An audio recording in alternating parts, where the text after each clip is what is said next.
Welcome to wishful ಅಡುಗೆ ಮನೆ. ಇವಾಗ ಏನ್ ಮಾಡ್ತಾ ಇದೀವಿ ಪ್ರತಿಭಾ? ಇವತ್ತು ನಾವು ರವೆಯಿಂದ ಕಡಿಮೆ ಟೈಮ್ ಅಲ್ಲಿ ದಿಢೀರ್ ಅಂತ ಒಂದ್ ರೆಸಿಪಿನ ಮಾಡೋಣ. ಯಾವಾಗ್ಲೂ ರವೆಯಿಂದ ಉಪ್ಪಿಟ್ಟು, ಕೇಸರಿ ಬಾತು ಆ ತರ ತಿಂತೀವಿ. ಇವತ್ತೊಂದು ಹೊಸ ರೆಸಿಪಿನ ಟ್ರೈ ಮಾಡೋಣ. ಸೊ ನೋಡಿ, ಇವಾಗ ಇಲ್ಲಿ ನಾನೊಂದು ಬಾಂಡ್ಲಿನ ಇಟ್ಕೊಂಡಿದ್ದೀನಿ, ಕಡಾಯಿನ ಇಟ್ಕೊಂಡಿದ್ದೀನಿ. ಇದನ್ನ ಹೈ ಫ್ಲೇಮ್ ಅಲ್ಲಿ ಇಟ್ಕೊಂಡಿರೋದು. ಇವಾಗ ಇದ್ರ ಒಳಗಡೆ ನಾನು ಒಂದು 3 ಇಂದ 4 ಸ್ಪೂನ್ ಅಷ್ಟು ಎಣ್ಣೆನ ಹಾಕೋತಾ ಇದ್ದೀನಿ. ಎಣ್ಣೆ ಚೆನ್ನಾಗಿ ಬಿಸಿ ಆಗೋಣ. ಇದ್ರ ಒಳಗಡೆ ಸ್ವಲ್ಪ ಸಾಸಿವೆನ ಹಾಕೊಳ್ಳೋಣ. ಎಣ್ಣೆ ಬದಲು ತುಪ್ಪ ಬೇಕಾದ್ರೆ ಹಾಕೋದಾ? ಎಣ್ಣೆ ಬದಲು ತುಪ್ಪ ಹಾಕೋಬಹುದು, ಬಟ್ ಈ ರೆಸಿಪಿಗೆ ನೀವು ಹಾಕೊಂಡ್ರೆ ಫ್ಲೇವರ್ ಚೆನ್ನಾಗಿ ಕೊಡಲ್ಲ. ಹಂಗಾಗಿ ಕಂಪಲ್ಸರಿ ಎಣ್ಣೆನೆ ಹಾಕೋಬೇಕು. ಈ ಸಾಸಿವೆ ಚೆನ್ನಾಗಿ ಸಿಡಿಬೇಕಾಶ. ನೋಡಿ, ಇಲ್ಲಿ ಸಾಸಿವೆ ಸಿಡಿತಾ ಇರ್ಬೇಕಾದ್ರೆ ಇಲ್ಲಿ ನಾನು ಕಡಲೆಬೇಳೆನ ತಗೊಂಡಿದ್ದೀನಿ. ಒಂದು 1/4 ಕಪ್ ಆಗುವಷ್ಟು ಕಡಲೆಬೇಳೆ ಇದೆ. ಒಂದ್ ಇಡೀ ಆಗುತ್ತೆ ಅಷ್ಟೇ. ಸೊ ಅದ್ರ ಜೊತೆ ಹಸಿ ಮೆಣಸಿನ್ಕಾಯಿನ ಕಟ್ ಮಾಡಿ ಹಾಕೋತಾ ಇದ್ದೀನಿ. ಸ್ವಲ್ಪ ಕರಿಬೇವನ್ನ ಹಾಕೊಳ್ಳೋಣ. ಇಷ್ಟನ್ನು ಒಂದ್ ಸ್ವಲ್ಪ ಕೆಂಪುದಾಗೆ ಆಗೋ ತನಕ ಹುರ್ಕೊಳ್ಳೋಣ ಆಶಾ. ಇಲ್ಲ ಅಂದ್ರೆ ಬಾಯಿಯಲ್ಲಿ ಹಸಿ ಹಸಿ ಫ್ಲೇವರ್ ಕೊಡುತ್ತೆ. ನೋಡಿ, ಕಡಲೆಬೇಳೆ, ಹಸಿ ಮೆಣಸಿನಕಾಯಿ, ಕರಿಬೇವಿನ ಸೊಪ್ಪು 3 ಕೂಡ ಚೆನ್ನಾಗಿ ಫ್ರೈ ಆಗ್ಬೇಕು. ಹೌದು. ಸೊ ಇದನ್ನ ಫ್ರೈ ಮಾಡ್ಕೊಂಡು ಬರೋಣ. ನೋಡಿ, ಇದು ಕಡಲೆಬೇಳೆ ಚೆನ್ನಾಗಿ ಕೆಂಪಾಗಿದೆ. ಇವಾಗ ನಾವು ಇದ್ರ ಒಳಗಡೆ 2 ಕಪ್ ಅಷ್ಟು ರವೆನ ಹಾಕೊಳ್ಳೋಣ. ಇದು ಉಪ್ಪಿಟ್ಟಿನ ರವೆನಲ್ಲ? ಉಪ್ಪಿಟ್ಟಿನ ರವೆನೆ. ಸೊ ಇವಾಗ ಈ ಉಪ್ಪಿಟ್ಟಿನ ರವೆನು ನೀವು ನಾರ್ಮಲ್ ಆಗಿ ಉಪ್ಪಿಟ್ಟು ಮಾಡ್ಕೋಬೇಕಾದ್ರೆ ರವೆನ ಹುರ್ಕೋತಿರಲ್ಲ ಕೆಂಪದಾಗಿ, ಆ ತರ ಹುರ್ಕೋಬೇಕು ಇದನ್ನ. ಸೊ ಅವಾಗ ಏನಾಗುತ್ತೆ, ಮೃದುವಾಗಿ ಸಾಫ್ಟ್ ಆಗಿ ನಮ್ದು ಈ ರೆಸಿಪಿ ಬರುತ್ತೆ. ನೋಡಿ, ಎಷ್ಟು ಚೆನ್ನಾಗಿ ಕೆಂಪು ಹುರ್ಕೊಂಡಿದ್ದಾರೆ. ಇದನ್ನ ಗಮ್ ಅಂತ ವಾಸನೆ ಬರ್ತಾ ಇದೆ, ರವೆ ಹುರಿದಿರೋದು. ಇವಾಗ ನಾನು ಸ್ಟವ್ ನ ಆಫ್ ಮಾಡ್ಕೊಂಡಿದ್ದೀನಿ. ಸೊ ನೋಡಿ, ಇದನ್ನ ಇವಾಗ ಚೆನ್ನಾಗಿ ಹುರಿದಿದೆ. ನೋಡಿ, ಇವಾಗ ತಣ್ಣಗಾಗಿ ಇಟ್ಕೊಳ್ಳೋಣ. ತಣ್ಣಗಾಗೋ ಅಷ್ಟರೊಳಗೆ ಇದ್ರ ಜೊತೆ ತಿನ್ನೋದಕ್ಕೆ ಒಂದು ಚಟ್ನಿನ ಮಾಡ್ಕೊಳ್ಳೋಣ. ಯಾವ್ದು ಚಟ್ನಿ ಪ್ರತಿಭಾ? ಕಡಲೆ ಬೀಜದ ಚಟ್ನಿ ಮಾಡ್ಕೊಳ್ಳೋಣ. ನೋಡಿ, ಅದನ್ನ ರೆಡಿ ಮಾಡ್ಕೊಳ್ಳೋಣ. ನೋಡಿ, ಇವಾಗ ಚಟ್ನಿಗೆ ಇಲ್ಲಿ ಮಿಕ್ಸಿ ಜಾರ್ ತಗೊಂಡಿರೋದು, ಅದ್ರ ಒಳಗಡೆ ಹುರಿದಿರೋದು ಕಡಲೆ ಬೀಜನ ನಾನು ಹಾಕೋತಾ ಇದ್ದೀನಿ. ಒಂದು ಬೌಲ್ ಅಷ್ಟಿದೆ. ನೋಡಿ, ಒಂದು ಬೌಲ್ ಅಷ್ಟು ಹುರಿಗಡಲೆನ ಹಾಕೊಳ್ತಾ ಇದೀವಿ. ಇವಾಗ ಇದಕ್ಕೆ ಶುಂಠಿ ಹಾಕೊಳ್ಳೋಣ, ಹಸಿ ಮೆಣಸಿನ್ಕಾಯಿನ ಹಾಕೊಳ್ಳೋಣ. ನೋಡಿ, ಇನ್ಸ್ಟೆಂಟ್ ಆಗಿ ಬೇಗ ಮಾಡ್ಕೋಬಹುದು ನಾವು. ಕರಿಬೇವು ಹಾಕೊಳ್ಳೋಣ. ಆಮೇಲೆ ಒಂದ್ ಸ್ವಲ್ಪ ಕೊತ್ತಂಬರಿ ಸೊಪ್ಪನ್ನ ಹಾಕೊಳ್ಳೋಣ. ರುಚಿ ನೋಡಿ ಉಪ್ಪನ್ನ ಹಾಕೊಳ್ಳಿ. ಸ್ವಲ್ಪ ಸಕ್ಕರೆನ ಹಾಕೊಳ್ಳೋಣ. ಇವಾಗ ಇದಕ್ಕೆ ನಾವು 1 ಸ್ಪೂನ್ ಅಷ್ಟು ಮೊಸರನ್ನ ಹಾಕೊಳ್ಳೋಣ. ತುಂಬಾ ಡಿಫ್ರೆಂಟ್ ಚಟ್ನಿ ಇದೆ, ಇನ್ಸ್ಟೆಂಟ್ ಆಗಿ ಆಗುತ್ತೆ, ಮತ್ತೆ ತಿನ್ನೋಕ್ ಮಾತ್ರ ತುಂಬಾ ಸಖತ್ತಾಗಿ ಟೇಸ್ಟ್ ಕೊಡುತ್ತೆ. ಸೊ ಇವಾಗ ಇದನ್ನ ನಾವು ಸ್ವಲ್ಪ ಸ್ವಲ್ಪ ನೀರನ್ನ ಹಾಕೊಂಡು ಚಟ್ನಿ ತರ ರುಬ್ಕೊಂಡು ಬರೋಣ. ನೋಡಿ, ಚಟ್ನಿನ ಈ ತರ ರುಬ್ಕೊಂಡ್ ಬಂದಿದೀವಿ. ನೀರ್ ಹಾಕಿ ತೆಳುವಾಗಿ ರುಬ್ಕೊಂಡ್ ಬಂದಿದೀವಿ. ನೋಡಿ, ರುಬ್ಕೊಂಡ್ ಬಂದಿರೋ ಚಟ್ನಿನ ಒಂದ್ ಬಾಣ್ಲಿ ಒಳಗಡೆ ಹಾಕೋತಾ ಇದೀವಿ. ಇದೇ ಮಿಕ್ಸಿ ಜಾರಕ್ಕೆ ಇನ್ನೊಂದ್ ಸ್ವಲ್ಪ ನೀರನ್ನ ಹಾಕೊಳ್ಳೋಣ. ನೋಡಿ, ಈ ಮಿಕ್ಸಿ ಜಾರಲ್ಲಿ ನಾನು 1 ಗ್ಲಾಸ್ ಅಷ್ಟು ನೀರನ್ನ ಹಾಕೊಂಡಿದ್ದೀನಿ. ನಾವು ಮಾಡೋ ಅಂತ ರವೆ ಇಡ್ಲಿಗೆ ಒಂದ್ ಸ್ವಲ್ಪ ಚಟ್ನಿ ತಿಳಿ ಇರ್ಬೇಕು, ಗಟ್ಟಿ ಇರಬಾರ್ದು. ಹಾಗಾಗಿ ನಾನು ಇಲ್ಲಿ ತಿಳಿ ಚಟ್ನಿನ ಮಾಡ್ಕೋತಾ ಇದ್ದೀನಿ. ಇದನ್ನೆಲ್ಲ ಮಿಕ್ಸ್ ಮಾಡೋಣ. ನೋಡಿ, ಚಟ್ನಿ ಇಷ್ಟು ತಿಳಿಯಾಗಿದೆ. ಇನ್ನೂ ಬೇಕಂದ್ರೆ ನೀವು ಇನ್ನೊಂದ್ ಅರ್ಧ ಗ್ಲಾಸ್ ಅಷ್ಟು ನೀರನ್ನ ಹಾಕೋಬಹುದು. ತುಂಬಾ ತೆಳು ಇದ್ರೆ ತುಂಬಾ ಚೆನ್ನಾಗಿರುತ್ತೆ. ಇವಾಗ ಇದಕ್ಕೆ ನಾನು ಒಗ್ಗರಣೆನ ಮಾಡ್ಕೊಂಡಿದ್ದೀನಿ.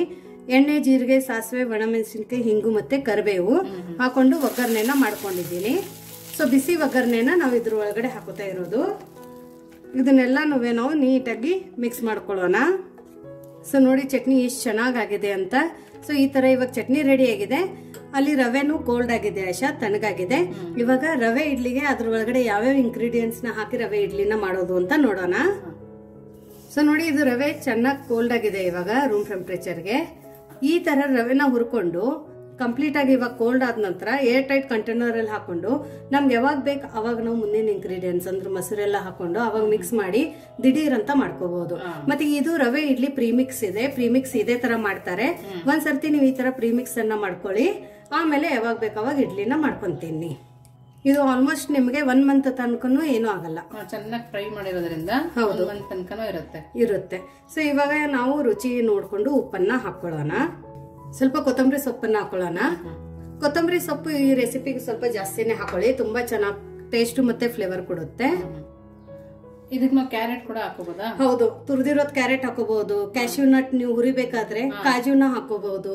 ಸೊ ನೋಡಿ, ಇಲ್ಲಿ ನಾನು ಹುಳಿ ಮೊಸರು 2 ಕಪ್ ಅಷ್ಟು ತಗೊಂಡಿರೋದು. 2 ಕಪ್ ರವೆಗೆ 2 ಕಪ್ ಅಷ್ಟು ಮೊಸರು ತಗೋಬೇಕು. ಹುಳಿ ಮೊಸರು ಇದ್ರೆ ಇನ್ನೂ ರೆಸಿಪಿ ತುಂಬಾ ಚೆನ್ನಾಗಿ ಬರುತ್ತೆ. ಇದೆಲ್ಲ ನಾವು ನೀಟಾಗಿ ಮಿಕ್ಸ್ ಮಾಡ್ಕೊಳ್ಳೋಣ. ನೋಡಿ ಇವಾಗ ಈ ತರ ಕಲಿಸ್ಕೊಂಡಿದೀವಿ. ಸೊ ನೋಡಿ ಇವಾಗ 2 ಕಪ್ ಮೊಸರಲ್ಲಿ ಇದು ಕರೆಕ್ಟ್ ಆಗಿ ಮಿಕ್ಸ್ ಆಗಿದೆ. ಸೊ ಇದಕ್ಕೆ ಇದು ಗಟ್ಟಿ ಇದೆ, ಇದು ಬ್ಯಾಟರ್ ಗಟ್ಟಿ ಇದ್ರೆ ಇಡ್ಲಿನೂ ಗಟ್ಟಿ ಬರುತ್ತೆ. ಒಂದ್ ಸ್ವಲ್ಪ ನೀರನ್ನ ಹಾಕೊಳ್ಳೋಣ. ಮೊಸರು ಬಾಂಡ್ಲಿಗೆ ನಾವು ಒಂದ್ ಸ್ವಲ್ಪ ನೀರನ್ನ ಹಾಕೊಂಡು ಹಾಕೋತಾ ಇದ್ದೀನಿ. ಬಟ್ ಇಷ್ಟೇ ನೀರು ಸಾಕಾಗಲ್ಲ, ನಾವು ಇನ್ನೊಂದ್ ಸ್ವಲ್ಪ ನೀರನ್ನ ಹಾಕೊಳ್ಳೋಣ.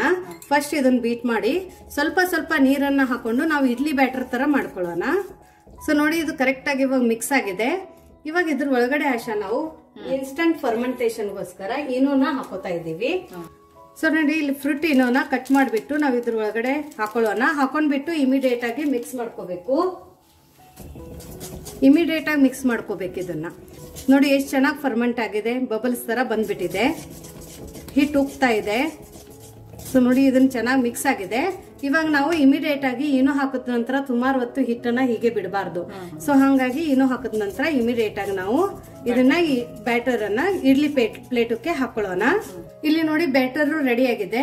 ಇಲ್ಲಿ ನಾನು ಇಡ್ಲಿ ಪಾತ್ರೆಯಲ್ಲಿ ಸ್ವಲ್ಪ ನೀರನ್ನ ಹಾಕೊಂಡು ಈ ನೀರನ್ನ ಬಿಸಿ ಮಾಡೋಕ್ ಇಟ್ಕೊಂಡಿದ್ದೆ. ಯಾಕಂದ್ರೆ ಕೋಲ್ಡ್ ನೀರಲ್ಲಿ ಯಾವತ್ತು ಇಡ್ಲಿನ ಹಚ್ಚಬಾರ್ದು, ಇಲ್ಲಾಂದ್ರೆ ಇಡ್ಲಿ ಗಟ್ಟಿ ಬರುತ್ತೆ. ಸೊ ಫಸ್ಟ್ ನೀರನ್ನ ಇನ್ನೊಂದ್ ಸ್ವಲ್ಪ ಬಿಸಿ ಆಗೋ ತನಕ ವೇಟ್ ಮಾಡೋಣ. ನೋಡಿ ಇವಾಗ ನೀರ್ ಚೆನ್ನಾಗಿ ಕಾಯ್ದಿದೆ. ಇಲ್ಲಿ ಇಡ್ಲಿ ಪ್ಲೇಟಕ್ಕೆ ಒಂದ್ ಸ್ವಲ್ಪ ಎಣ್ಣೆನ ಒರೆಸ್ಕೊಂಡಿರೋದು. ಸೊ ಇವಾಗ ಇಮಿಡಿಯೇಟ್ ಆಗಿ ನಾವು ಮಾಡ್ಕೊಂಡಿರೋಂತ ರವೆ ಇಡ್ಲಿ ಬ್ಯಾಟರ್ ಅನ್ನ ಹಾಕೊಳ್ಳೋಣ. ಸೊ ನೋಡಿ ಈ ತರ 2 ಕಪ್ ರವೆಯಿಂದ 21 ಇಡ್ಲಿ ಆಗಿದೆ ನಮ್ದು. ಸೊ ಇವಾಗ ಇದನ್ನ ಮುಚ್ಚಿಬಿಟ್ಟು ಆಶಾ ಹೈ ಟು ಮೀಡಿಯಂ ಫ್ಲೇಮ್ ಅಲ್ಲಿ ಒಂದ್ 10 ರಿಂದ 12 ನಿಮಿಷ ಇದನ್ನ ಇಡ್ಲಿನ ಸ್ಟೀಮ್ ಮಾಡ್ಕೊಳ್ಳೋಣ. ನೋಡಿ ಇವಾಗ 13 ನಿಮಿಷ ಆಗಿದೆ. ನಾನು ಸ್ಟೋವ್ನ ಆಫ್ ಮಾಡ್ತಾ ಇದ್ದೀನಿ.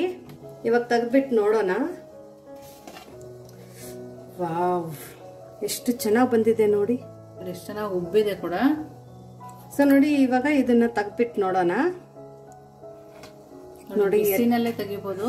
ಬಿಸಿನಲ್ಲಿ ಎಷ್ಟು ಚೆನ್ನಾಗಿ ಬಂದಿದೆ ನೋಡಿ, ಉದ್ರಾಗಿ ಎಷ್ಟು ಚೆನ್ನಾಗಿ ಇಡ್ಲಿ ಬಂದಿದೆ. ಇನ್ನೊಂದು ತೆಗೆದ್ಬಿಟ್ಟು ನೋಡೋಣ. ನೋಡಿ ಎಷ್ಟು ಚೆನ್ನಾಗಿ ಬಂದಿದೆ. ಇದನ್ನ ಚಟ್ನಿ ಜೊತೆ ಸರ್ವ್ ಮಾಡೋಣ ಆಶಾ. ಸೊ ನೋಡಿ ಇದ್ರ ಮೇಲೆ ಇನ್ನೊಂದು ಸ್ವಲ್ಪ ಚಟ್ನಿನ ಹಾಕೊಳ್ಳೋಣ. ಎಷ್ಟು ಚೆನ್ನಾಗಿರುತ್ತೆ ನೋಡಿ. ನೋಡಿ ನೋಡಕ್ ಕೂಡ ಎಷ್ಟು ಚೆನ್ನಾಗಿದೆ, ತುಂಬಾನೇ ಟೇಸ್ಟಿ ಆಗಿರುತ್ತೆ. ಇಡ್ಲಿ ಅಂದ್ರೆ ಎಲ್ರು ಇಷ್ಟ ಪಡ್ತಾರೆ. ಸೊ ಇದನ್ನ ನಾವು ಈ ತರ ಬಿಸಿ ಬಿಸಿಯಾಗಿ ರವೆ ಇಡ್ಲಿನ ಎಂಜಾಯ್ ಮಾಡೋಣ. ನಿಮ್ಗೆ ಈ ರೆಸಿಪಿ ಹೇಗ್ ಅನಿಸ್ತು ಅಂತ ಕಮೆಂಟ್ ಮೂಲಕ ತಿಳಿಸೋದನ್ನ ಮರಿಬೇಡಿ. ಸೊ ನೋಡಿ ಇಲ್ಲಿ ಬೆಳ್ಳುಳ್ಳಿನ ನಾವು 2 ಗಡ್ಡೆ ಬೆಳ್ಳುಳ್ಳಿನ ಸುಲ್ಕೊಂಡ್ ಬಂದಿರೋದು ಆಶಾ. ಇದ್ರ ಜೊತೆನೆ ಇಲ್ಲಿ ನಾನು ಕೆಂಪು ಖಾರದ ಪುಡಿ, ಸ್ವಲ್ಪ ಖಾರ ನೋಡಿ ತಗೊಳ್ಳಿ, ಸ್ವಲ್ಪ ಎಳ್ಳು, ಅರಿಶಿಣದ ಪುಡಿ, ಹಿಂಗು ಮತ್ತೆ ಜೀರಿಗೆ ಇಷ್ಟೆಲ್ಲಾನು ತಗೊಂಡಿರೋದು. ಇದನ್ನ ಬಿಟ್ಟು ನೀವು ಅಕಸ್ಮಾತ್ ಇದ್ರ ಮಧ್ಯದಲ್ಲಿ ಯಾವ್ದಾದ್ರೆ ಒಂದು ಇಂಗ್ರೀಡಿಯೆಂಟ್ಸ್ ತಿನ್ನಲ್ಲ ಅಂದ್ರೆ ಟೋಟಲಿ ಸ್ಕಿಪ್ ಮಾಡಿ, ಏನು ಪ್ರಾಬ್ಲಮ್ ಇಲ್ಲ. ಸೊ ಇವಾಗ ನಾವು ಇದನ್ನ ಏನ್ ಮಾಡೋಣ ಅಂದ್ರೆ ಒಂದು ಮಿಕ್ಸಿ ಜಾರಕ್ಕೆ ಹಾಕೊಳ್ಳೋಣ. ಸೊ ನೋಡಿ ಇಲ್ಲೊಂದು ಮಿಕ್ಸಿ ಜಾರನ್ನ ತಗೊಂಡಿರೋದು. ಇದ್ರೊಳಗಡೆ ನಾವು ಸುಲ್ಕೊಂಡಿರುವಂತ ಬೆಳ್ಳುಳ್ಳಿನ ಹಾಕೊಳ್ಳೋಣ. ಇದ್ರ ಜೊತೆ ನಮ್ದೆಲ್ಲ ಸ್ಪೈಸಸ್ ಕೂಡ ಇದ್ರ ಒಳಗಡೆನೆ ಹಾಕೊಳ್ಳೋಣ. ಹಾಕೊಂಡ್ಬಿಟ್ಟು ಸ್ವಲ್ಪ ನೀರನ್ನ ಹಾಕೊಂಡು ಆಶಾ ಇದನ್ನ ನೈಸ್ ಆಗಿ ಪೇಸ್ಟ್ ಮಾಡ್ಕೊಂಡು ಬರ್ಬೇಕು. ಪೇಸ್ಟ್ ತರ ಮಾಡ್ಕೊಬೇಕಾ? ತರಿ ತರಿ ಮಾಡ್ಕೋಬಾರ್ದು. ಇಲ್ಲ, ಪೇಸ್ಟ್ ತರಾನೇ ಇರ್ಬೇಕು. ಸೊ ನೋಡಿ ಇದನ್ನ ನೀರ್ ಹಾಕ್ಬಿಟ್ಟು ನಾವು ಈ ತರ ಫೈನ್ ಆಗಿ ಪೇಸ್ಟ್ ಮಾಡ್ಕೊಂಡು ಬರ್ಬೇಕು. ಇವಾಗ ಸದ್ಯಕ್ಕೆ ಇದನ್ನ ಪಕ್ಕಕ್ಕೆ ಇಟ್ಟು ನೆಕ್ಸ್ಟ್ ಏನ್ ಮಾಡೋದು ಅಂತ ನೋಡೋಣ. ಸೊ ನೋಡಿ ಇಲ್ಲಿ ಒಂದು ಬೇಸನ್ನ ತಗೊಂಡಿರೋದು, ಅದ್ರ ಮೇಲ್ಗಡೆ ಒಂದು ಜಡಿನ ಇಟ್ಕೊಂಡಿರೋದು. ಇದ್ರ ಒಳಗಡೆ ಇವಾಗ ನಾವು ಕಡಲೆ ಹಿಟ್ಟನ್ನ ಹಾಕೊಳ್ಳೋಣ. ಕಡಲೆ ಹಿಟ್ಟು ಎಷ್ಟು ತಗೊಂಡಿದೆ ಪ್ರತಿಭಾ? 2 ಕಪ್. 2 ಕಪ್ ಕಡಲೆ ಹಿಟ್ಟಕ್ಕೆ ನಾವಿಲ್ಲಿ 2 ಸ್ಪೂನ್ ಅಷ್ಟು ಅಕ್ಕಿ ಹಿಟ್ಟನ್ನ ಹಾಕೋಬೇಕು. ಯಾಕಂದ್ರೆ ಇದು 30 ದಿನ ಗಟ್ಲೆ ಗರಿ ಗರಿ ಆಗಿರ್ಬೇಕಂದ್ರೆ ಅಕ್ಕಿ ಹಿಟ್ಟು ಬೇಕು. ಬರೀ ಕಡಲೆ ಹಿಟ್ಟಲ್ಲಿನೂ ಮಾಡ್ಕೋಬಹುದು, ಬಟ್ ಅದೊಂದು 15 ದಿವಸ ಆದ ನಂತರ ಸ್ವಲ್ಪ ಸಾಫ್ಟ್ ಆಗುತ್ತೆ. ಇವಾಗ ರುಚಿಗೆ ಉಪ್ಪು ಹಾಕೊಂಡ್ಬಿಟ್ಟು ಇದನ್ನ ನಾವು ಜಡಿ ಮಾಡ್ಕೋಬೇಕು. ನೀಟಾಗಿ ಜಡಿ ಮಾಡ್ಕೊಳ್ಳಿ. ಸೊ ನೋಡಿ ಈ ತರ ಜಡಿ ಮಾಡ್ಕೊಂಡು ಒಳಗಡೆ ಏನಾದ್ರೆ ಗಂಟಿದ್ರೆ ಒಂದು ಸ್ವಲ್ಪ ಕೈ ಆದ್ರೆ ಆಡಿಸಿ, ಇಲ್ಲಾಂದ್ರೆ ಸ್ಪೂನ್ ಆಡಿಸಿ. ಸೊ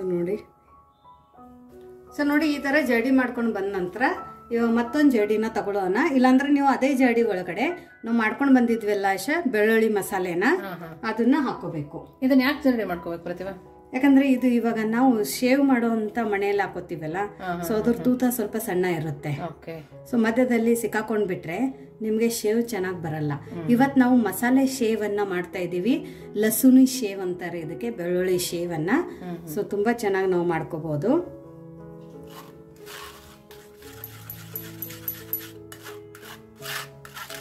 ಈ ತರ ಮಾಡ್ಕೊಳ್ಳೋದ್ರಿಂದ ಬೆಳ್ಳುಳ್ಳಿ ಫ್ಲೇವರ್ ಎಲ್ಲ ಆಶಾ ಹಿಟ್ಟಲ್ಲಿ ಹೊಂದ್ಕೊಂಡ್ ಬಿಡುತ್ತೆ. ಈ ತರ ಮಾಡೋದ್ರಿಂದ ಸೊ ನೋಡಿ ಇದೆಲ್ಲ ಉಳಿದಿರುತ್ತಲ್ಲ ಬೆಳ್ಳುಳ್ಳಿದ ಮೇಲ್ಗಡೆ ಸಿಪ್ಪೆ ಅದು ಇದು ಅಂತ ಹೌದು.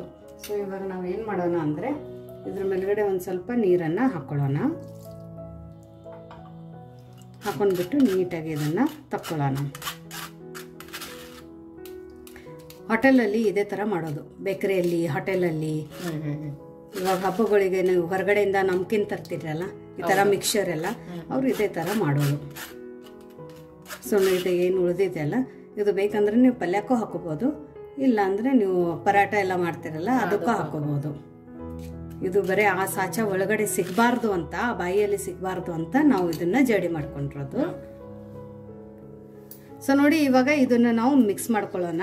ನೀವು ನಾರ್ಮಲ್ ಆಗಿ ಶೇವ್ಗೆಲ್ಲ ಯಾವ ಥರ ಮಿಕ್ಸ್ ಮಾಡ್ಕೋತೀರಾ ಅದೇ ಥರ ಮಿಕ್ಸ್ ಮಾಡ್ಕೊಳ್ಳಿ. ಸ್ಟಾರ್ಟಿಂಗಲ್ಲಿನೇ ನೀರು ಹಾಕೊಳ್ಳೋಕೆ ಹೋಗಬೇಡಿ, ಯಾಕಂದರೆ ಇವಾಗ ನಾವು ಮಸಾಲೆಯಲ್ಲಿ ಫಸ್ಟ್ ಮಿಕ್ಸ್ ಮಾಡ್ಕೊಳ್ಳೋಣ. ನೀರು ಬೇಕು ಅಂದರೆ ರಿಕ್ವೈರ್ಡ್ ಇದ್ದರೆ ಮಾತ್ರ ನೀರನ್ನು ಹಾಕ್ಕೊಂಡು ಮತ್ತೆ ಇದನ್ನು ನಾವು ಕಲಿಸ್ಕೊಳ್ಳೋಣ. ಸೊ ನೋಡಿ ಅದೇ ಬೆಳ್ಳುಳ್ಳಿ ನೀರಲ್ಲಿ ನಾವು ಈ ಥರ ಕಲಿಸ್ಕೊಂಡು ಬಂದಿರೋದು. ಅಕಸ್ಮಾತ್ ತುಂಬ ಲೂಸ್ ಆಗಿದೆ ಅಂದರೆ ಇನ್ನೊಂದು ಸ್ವಲ್ಪ ಕಡಲೆ ಹಿಟ್ಟು ಅಥವಾ ಅಕ್ಕಿ ಹಿಟ್ಟನ್ನು ನೀವು ಹಾಕ್ಕೋಬೋದು. ನೀರನ್ನು ಮಾತ್ರ ನೋಡಿ ಹಾಕೊಳ್ಳಿ. ಇದ್ರ ಕನ್ಸಿಸ್ಟೆನ್ಸಿ ನಮಗೆ ಇದೇ ಥರ ಇರಬೇಕು, ತುಂಬ ಗಟ್ಟಿನೂ ಬೇಡ, ತುಂಬ ತಿಳುನೂ ಬೇಡ. ಇವಾಗ ಸದ್ಯಕ್ಕೆ ಇದೊಂದು 2 ನಿಮಿಷ ಪಕ್ಕಕ್ಕಿಟ್ಟು ನೆಕ್ಸ್ಟ್ ಏನು ಮಾಡೋದು ಅಂತ ನೋಡೋಣ ಬನ್ನಿ.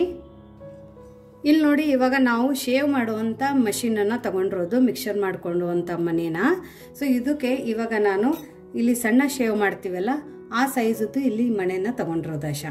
ಇದನ್ನು ಇದ್ರೊಳಗಡೆ ಈ ಥರ ಫಿಕ್ಸ್ ಮಾಡಿಬಿಟ್ಟು ಇದಕ್ಕೆ ಒಂದು ಸ್ವಲ್ಪ ಎಣ್ಣೆನ ಒರೆಸ್ಕೊಳ್ಳೋಣ. ಇದ್ರ ಜೊತೆ ಇದಕ್ಕೊಂದು ಸ್ವಲ್ಪ ಎಣ್ಣೆ ಒರೆಸ್ಕೊಂಡು ಇದಕ್ಕೂ ಒಂದು ಸ್ವಲ್ಪ ಎಣ್ಣೆನ ಒರೆಸ್ಕೊಳ್ಳೋಣ. ನೀಟಾಗಿ ಎಣ್ಣೆನ ಹಚ್ಕೊಳ್ಳಿ. ಹಚ್ಕೊಂಡ್ಬಿಟ್ಟು ಇದನ್ನು ಇವಾಗ ನಾವು ಈ ಥರ ಫಿಕ್ಸ್ ಮಾಡ್ಕೊಳ್ಳೋಣ. ನಿಮ್ಮ ಮನೇಲಿ ಯಾವ ಥರ ಇದೆ ಅದನ್ನು ನೀವು ಯೂಸ್ ಮಾಡ್ಕೊಳ್ಳಿ. ಸೊ ನೋಡಿ ಇದು ಇವಾಗ ಫಿಕ್ಸ್ ಆಗಿದೆ ಈ ಥರ. ಇವಾಗ ಇದಕ್ಕೂ ಒಂದು ಸ್ವಲ್ಪ ಇಲ್ಲಿ ಎಣ್ಣೆನ ಹಚ್ಕೊಳ್ಳೋಣ. ಪಕ್ಕಕ್ಕೆ ಇಟ್ಕೊಂಡು ನಾವು ಈ ಥರ ಮಾಡೋದ್ರಿಂದ ಸ್ವಲ್ಪನೂ ಅಂಟಲ್ಲ. ಹೌದು, ತುಂಬ ಚೆನ್ನಾಗಿ ಬರುತ್ತೆ. ಇವಾಗ ನಾವು ಇನ್ನು ಹಿಟ್ಟನ್ನು ಕಲಿಸ್ಕೊಂಡು ಇಟ್ಕೊಂಡಿದ್ವಲ್ಲ ಆಶಾ, ಒಂದು ಸ್ಪೂನ್ ಸಹಾಯದಿಂದ ಹಾಕೊಬೇಕು. ಹೌದು. ಸೊ ಈ ಥರ ಹಾಕೊಳ್ಳಿ.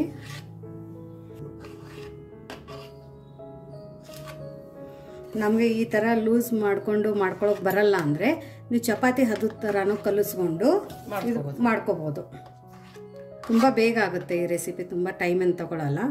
ಸ್ವಲ್ಪ ಸ್ಪೂನಿಂದ ಈ ಥರ ಪ್ರೆಸ್ ಮಾಡಿ ಒಳಗಡೆ ಹೋಗ್ಬಿಡುತ್ತೆ ನೀಟಾಗಿ ಬಂದಾಗ. ಇವಾಗ ನಾವು ಇದನ್ನು ಈ ಥರ ಕ್ಲೋಸ್ ಮಾಡ್ಕೊಳ್ಳೋಣ. ಸೊ ನೋಡಿ ನೀಟಾಗಿ ಈ ಥರ ಕ್ಲೋಸ್ ಮಾಡ್ಕೊಂಡಿರೋದು. ಇವಾಗ ನಮ್ಮ ಬ್ಯಾಟ್ರು ಪರ್ಫೆಕ್ಟ್ ಆಗಿದೆಯೋ ಇಲ್ಲೋ ಅಂತ ಇಲ್ಲಿ ಗೊತ್ತಾಗುತ್ತೆ. ಬ್ಯಾಟರ್ ಕರೆಕ್ಟಾಗಿ ಆಗಿದ್ರೆ ಆಶಾ ಈ ಥರ ಹಿಟ್ಟು ಬರೋಕ್ಕೆ ಸ್ಟಾರ್ಟ್ ಆಗುತ್ತೆ. ಸೊ ನಮ್ಮದು ಕನ್ಸಿಸ್ಟೆನ್ಸಿ ಮತ್ತು ಇದು ಪರ್ಫೆಕ್ಟ್ ಆಗಿದೆ ಅಂತ. ಇವಾಗ ನೆಕ್ಸ್ಟ್ ಇದು ಬಿಸಿ ಎಣ್ಣೆ ಕಾಯೋಕೆ ಇಟ್ಕೊಂಡಿದ್ದೀನಿ, ಅದ್ರ ಒಳಗಡೆ ಬಿಡೋಣ ಬನ್ನಿ. ನೋಡಿ ಇಲ್ಲಿ ಎಣ್ಣೆನ ಹೈ ಫ್ಲೇಮಲ್ಲಿ ಕಾಯೋಕೆ ಇಟ್ಕೊಂಡಿರೋದು. ಎಣ್ಣೆ ತುಂಬ ಚೆನ್ನಾಗಿ ಬಿಸಿಯಾಗಿದೆ. ಇವಾಗ ನಾವು ಇದನ್ನು ಶೇವನ್ನು ಬಿಡೋಣ. ಫ್ಲೇಮನ್ನು ಮಾತ್ರ ಹೈಯಲ್ಲಿನೇ ಇಟ್ಕೊಳ್ಳಿ, ಬೇಗ ಆಗುತ್ತೆ. ಇದು ತುಂಬ ಬೇಗ ಆಗುತ್ತೆ. ಮತ್ತು ಹಿಟ್ಟು ಅಳಸಿರೋದ್ರಿಂದ ಆಶಾ ನಮಗೆ ಒತ್ತೋಕ್ಕೂ ತುಂಬ ಬೇಕಾಗಲ್ಲ. ಸೊ ಇದನ್ನು 1 ಸೆಕೆಂಡು ಹಿಂಗೆ ಬಿಟ್ಬಿಡಿ, ಇಮಿಡಿಯೇಟಾಗಿ ಟಚ್ ಮಾಡೋಕೆ ಬೇಡ.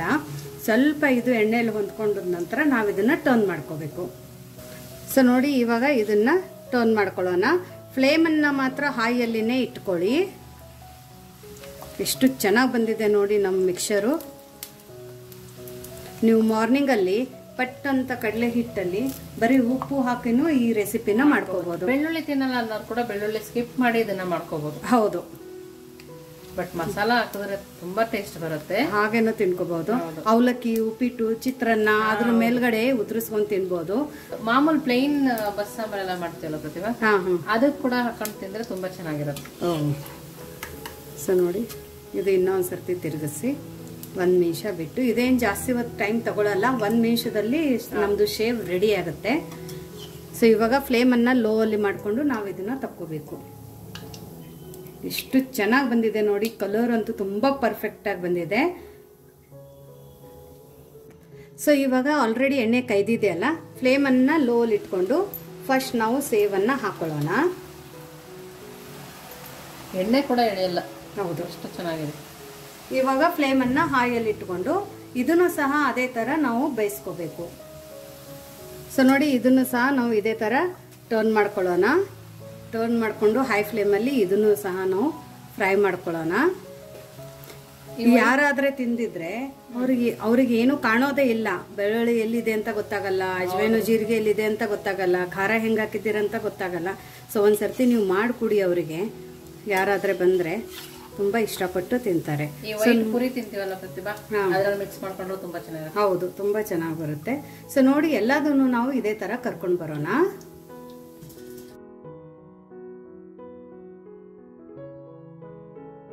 ನೋಡಿ, ನಮ್ದು ಮಸಾಲೆ ಸೇವ್ ರೆಡಿ ಆಗಿದೆ. ಯಾರು ಹೇಳೋದೇ ಇಲ್ಲ ಇದು ನಾವು ಬೆಳ್ಳುಳ್ಳಿಯಿಂದ ಮಾಡಿದ್ದೀವಿ ಅಂತ.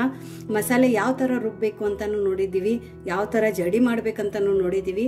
ಸಣ್ಣ ಸಣ್ಣ ಸ್ಟೆಪ್ಸಿಂದನೂ ನಮ್ಮದು ಈ ರೆಸಿಪಿ ತುಂಬ ಪರ್ಫೆಕ್ಟಾಗಿ ಬರುತ್ತೆ. ಸೊ ಯಾವುದೇ ಸ್ಟೆಪ್ಪನ್ನು ನೀವು ಸ್ಕಿಪ್ ಮಾಡಬೇಡಿ. ಏನು ತನಕ ವಿಡಿಯೋ ನೋಡಿದರೆ ನಿಮಗೆ ಈಗ ಗೊತ್ತಾಗುತ್ತೆ ಇದೇ ಥರ ಟೆಕ್ಸ್ಚರು ಮತ್ತು ಕಲರ್ ಬಂದಿದೆ ಅಂತ. ಸೊ ಇದು ಬೆಳ್ಳುಳ್ಳಿ ಸೇವನ್ನು ತುಂಬ ಕ್ರಿಸ್ಪಿಯಾಗಿ ಮತ್ತು ತುಂಬ ಚೆನ್ನಾಗಿ ಬಂದಿದೆ. ನಾನು ನಿಮ್ಗೆ ಒಂದು ಮುರಿದ್ಬಿಟ್ಟು ತೋರಿಸ್ತೀನಿ.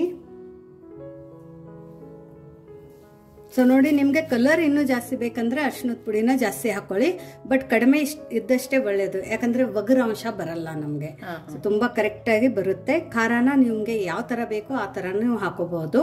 ಸೊ ಪ್ರತಿಯೊಂದು ಮಸಾಲೆನೂ ಇಲ್ಲಿ ಮೇಲ್ಗಡೆ ಕಾಣಿಸಲ್ಲ, ಬಟ್ ಎಲ್ಲ ಇದು ಹಿಟ್ಟು ಒಳಗಡೆ ಮಿಕ್ಸ್ ಆಗಿರುತ್ತೆ, ಗೊತ್ತಾಗುತ್ತೆ. ಹೌದು. ಸೊ ಇದು ನೋಡಿ ಎಷ್ಟು ಕ್ರಿಸ್ಪಿ ಮತ್ತೆ ಚೆನ್ನಾಗಾಗಿದೆ ಅಂತ ನೋಡಿ. ಪ್ರತಿಯೊಂದು ಅಗ್ಳೂ ನಮ್ದು ಇದು ಬಿಡಿ ಬಿಡಿ ಆಗಿದೆ ನೋಡಿ, ಎಷ್ಟು ಚೆನ್ನಾಗಾಗಿದೆ ಅಂದರೆ ಬರೀ ಮುಟ್ಟಿದ್ರೇ ಇದು ಪುಡಿ ಆಗತ್ತೆ. ಕೂಡ ಹಾಕೊಂಡು ತಿನ್ಬೋದು. ಹೌದು, ಒಳ್ಳೆ ಎಣ್ಣೆಯಲ್ಲಿ. ಮತ್ತು ಸ್ವಲ್ಪನೂ ಎಣ್ಣೆ ಹಾಕೊಂಡಿಲ್ಲ ನೋಡಿ, ಸ್ವಲ್ಪನೂ ಎಣ್ಣೆ ಇಲ್ಲ, ಕಾಣೋದೇ ಇಲ್ಲ ಎಣ್ಣೆನ. ಸೊ ಇಷ್ಟು ಚೆನ್ನಾಗಿ ನಮ್ದು ಈ ರೆಸಿಪಿ ಆಗಿದೆ ನೋಡಿ. ಆಶಾ ನೋಡಿ ಹೆಂಗಾಗಿದೆ ಅಂತ. ಚೆನ್ನಾಗಿದೆ, ಕ್ರಿಸ್ಪಿ ಆಗಿದೆ, ಮಸಾಲೆ ಎಲ್ಲ ಸಿಗ್ತಾ ಇದೆ, ಟೇಸ್ಟ್ ತುಂಬಾ ಚೆನ್ನಾಗಿದೆ. ಸೌಂಡ್ ಬರ್ತಾ ಇರ್ಬೇಕು ನಿಮಗೆ. ಆ ಬೆಳ್ಳುಳ್ಳಿ ಫ್ಲೇವರು, ಆ ಜೀರಿಗೆ, ಹೌದು, ತುಂಬ ಸಖತ್ತಾಗಿ ತುಂಬ ಡಿಫ್ರೆಂಟ್ ಆಗಿದೆ. ಒಂದ್ಸರ್ತಿ ನೀವು ಈ ಥರ ಮಾಡಿಟ್ರೆ ಮಕ್ಕಳು ಪ್ರತಿಯೊಂದರಲ್ಲಿನೂ ಇದನ್ನ ಸೈಡ್ ಡಿಶ್ ಅಂತಾನು ತಿಂತಾರೆ. ಅಷ್ಟು ಚೆನ್ನಾಗಿ ರೆಸಿಪಿ ಇದೆ. ನಿಮಗೆ ಈ ರೆಸಿಪಿ ಹೇಗೆ ಅನ್ನಿಸ್ತು ಅಂತ ಕಮೆಂಟ್ ಮೂಲಕ ತಿಳಿಸೋದನ್ನು ಮರಿಬೇಡಿ. ಇನ್ನೂ ನಮ್ಮ ಚಾನೆಲ್ನ ಲೈಕ್ ಮಾಡಿಲ್ಲ ಅಂದರೆ ಲೈಕ್ ಮಾಡಿ, ಶೇರ್ ಮಾಡಿ, ಸಬ್ಸ್ಕ್ರೈಬ್ ಮಾಡಿ. ವಿಶ್ಫುಲ್ ಅಡುಗೆ ಮನೆಗೆ ಥ್ಯಾಂಕ್ ಯು.